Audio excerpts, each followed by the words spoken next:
Ok, donc bonjour à tous.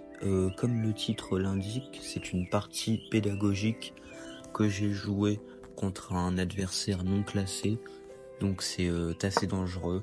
Et la partie débute par E4. De base, je joue E6, la défense française, mais j'ai voulu le varier, car j'avais peur d'une préparation.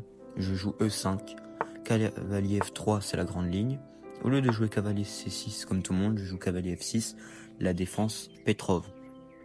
Il y a plusieurs lignes, D4, mais mon adversaire décide de faire la ligne principale également.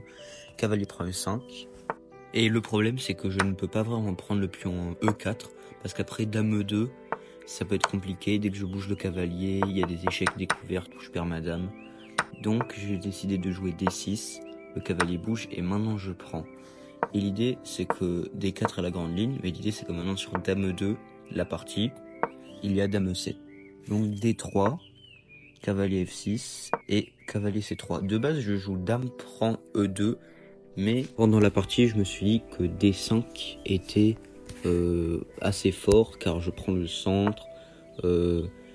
Sauf qu'en fait, c'est pas vraiment le bon coup parce qu'après Fou F4, les blancs ont déjà un grand avantage. Mais il décide de jouer Fou G5. Je ne connaissais pas, donc j'échange les dames et je joue C6 pour empêcher les rebonds du cavalier en G5 fourchette. Et surtout pour protéger mon pion D5. Fou prend F6, pion prend F6. Il double mes pions, gagne un temps, mais j'ai la paire de fou dans une position plutôt ouverte. Bon, il a toujours l'avantage, comme le dit la barre. Après Fou E6, il joue A3. Malin parce que dans certaines lignes, même je pense que j'allais le jouer sur par exemple tour E1, j'allais jouer B4. Mais là du coup A3, cavalier D7 pour préparer le grand roc. Je joue d'abord Fou D6 pour me développer, cavalier D4 et là je décide de jouer H5. Enfin, je vous montre d'abord si je fais rien. Le problème c'est que je ne pourrai pas vraiment défendre car mon roi au centre est mal placé, il pourrait être dans des échecs, etc. Donc comme je l'ai dit, je joue H5. L'idée c'est quoi? C'est que maintenant, dès qu'il bouge son fou par exemple, je peux jouer roi F8 pour cacher mon roi en H6. Bien sûr, il peut pas gagner le pion parce qu'après Fou E5, sa tour est enfermée. J'avais bien évidemment anticipé cela. Et lui, je pense qu'il l'avait aussi vu. Donc après H5, cavalier prend, pion prend. Fou F3, je décide de jouer E5. Mais juste, je vous montre si je ne fais rien. Déjà, je perds le pion. Mais surtout, je me suis dit, si je fais rien, il va jouer D4. Et maintenant, quand je joue E5, ça sera un peu plus compliqué. Parce que si je joue E5 et qu'il me joue D4, là, je pourrais pousser E4. Donc je joue E5. Bon, l'ordinateur n'aime pas trop. Mon adversaire qui joue Fou F3, E5 et H4. Son idée est d'empêcher mon pion H d'avancer. J'aurais pu faire grand roc pour mettre mon roi en sécurité. Mais je me suis dit, il n'y a plus les dames. Mieux vaut que mon roi soit au centre. Comme ça, il pourra soutenir mes autres pièces. G3, G3 c'est malin, il pourra peut-être refiler son fou en G2. Moi je joue F5. L'idée c'est de mettre le cavalier en F6, préparer du F4. Tour AD1, cavalier F6, fou E2, je comprends pas trop ce coup. Moi je m'améliore, tour A8 et roi F1. Là je trouve que ces derniers coups, fou E2, roi F1, c'était un peu des coups d'attente. Et je pense que j'aurais juste dû m'améliorer et pas tenter des gains.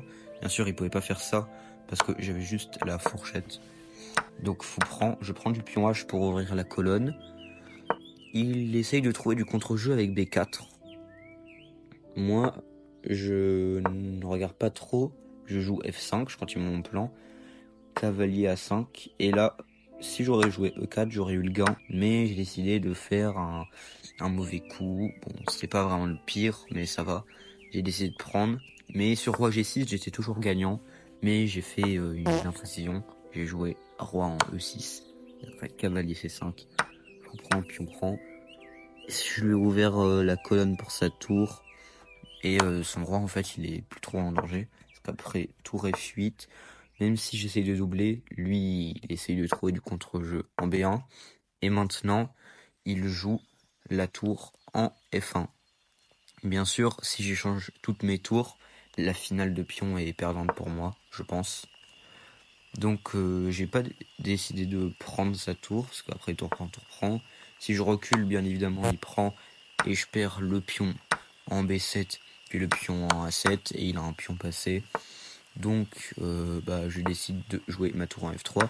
Pour continuer un peu à jouer, il est presque obligé de prendre. Donc prise, pion prend sur échec, comme ça je pourrais défendre. J'aurais juste pu faire tour F7, mais j'ai décidé de jouer E4. Jeu dynamique, bon il prend, ça change pas trop. Et après, tour prend B7, j'aurai E5, puis E2. Donc il pouvait pas vraiment prendre. S'il décide de reculer son roi, j'avais juste E2. Le roi qui bouge, je fais dame. Donc il doit bouger en F2. Et là, bien sûr, je peux pas faire dame parce qu'il y aurait juste la capture. Si je ramène le roi, ça ne marche pas parce que il pourra juste ramener sa tour. Mais j'avais bien vu que j'avais juste à ramener ma tour, puis faire tour D1 et faire promotion. Bien sûr, il pouvait pas prendre le pion, car son roi ne serait plus dans le carré. Donc voilà, c'était la petite ligne. S'il prenait le pion en B7, bien sûr mon adversaire est pas idiot. Il joue tour H1, le meilleur coup. Moi je ramène mon roi, parce que maintenant il retrouve du contre-jeu. Et tour H8. Et là mon adversaire me propose nul. Et je voyais pas vraiment comment m'en sortir.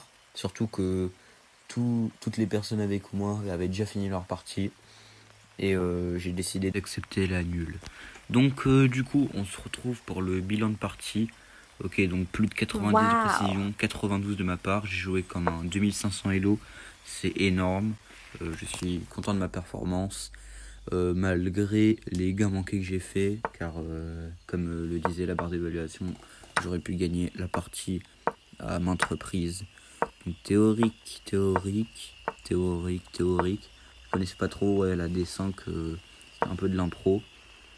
Ok, fou G5, dame prend, fou prend, C6, fou prend, pion prend. Ok, bon pour l'instant la partie ça va. Ouais bon, A3 c'était vraiment pas ouf au début. Ouais, la prise du cavalier c'était pas bon. Ah, et E5 qui pose problème. Grand roc aurait été mieux apparemment. F5, cavalier C6. Pour l'instant c'est bien. Fou prend, pion prend. F5 bon coup. Et là j'aurais pas dû prendre. Et j'avais une chance de m'en sortir, mais après roi E6, c'est vrai que j'avais plus trop de gains. Mais je me suis dit que ça pouvait jouer. Bon malheureusement, match nul contre un moins bien classé. Bon c'est un non classé, donc ça se trouve il a le niveau d'un grand maître, on ne sait pas. En tout cas c'était Victor, merci d'avoir regardé ma vidéo, à la prochaine.